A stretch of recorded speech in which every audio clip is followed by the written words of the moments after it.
Çekeceğiz. Bak bayağı olur. Hepsini çekelim.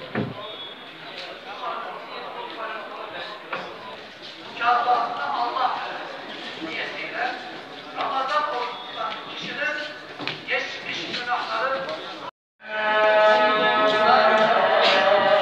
Yüce Rabbimiz Azze ve Celle şöyle buyurmaktadır.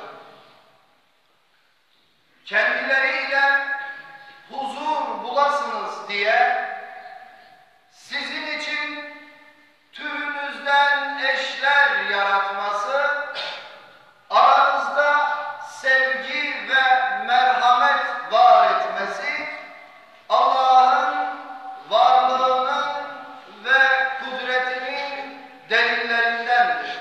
Okuduğum hadis-i şerifte ise Peygamber Efendimiz sallallahu aleyhi ve sellem şöyle buyurmaktadır. Sizin en hayırlınız ailesine en güzel davranandır.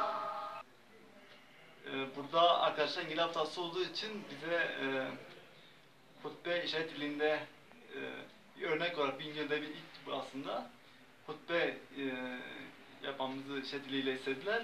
Bu şu an Bingöl'de bir ilkti. Evet.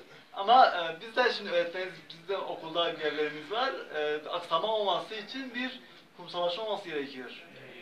Örneğin Diyanet İşleri, Valilik, üniversite mesela birlikte bir araya gelip kurumsallaşma yapılırsa, mesela Bingöl'de işitme engelliler ile ilgili bir kurum, bir başkanlık sistemi olsa ve üniversitede bir işaret dili dersi adı altında üniversite öğrencilerine işaret dili dersi verilebilir. Bu da eğitimle olur.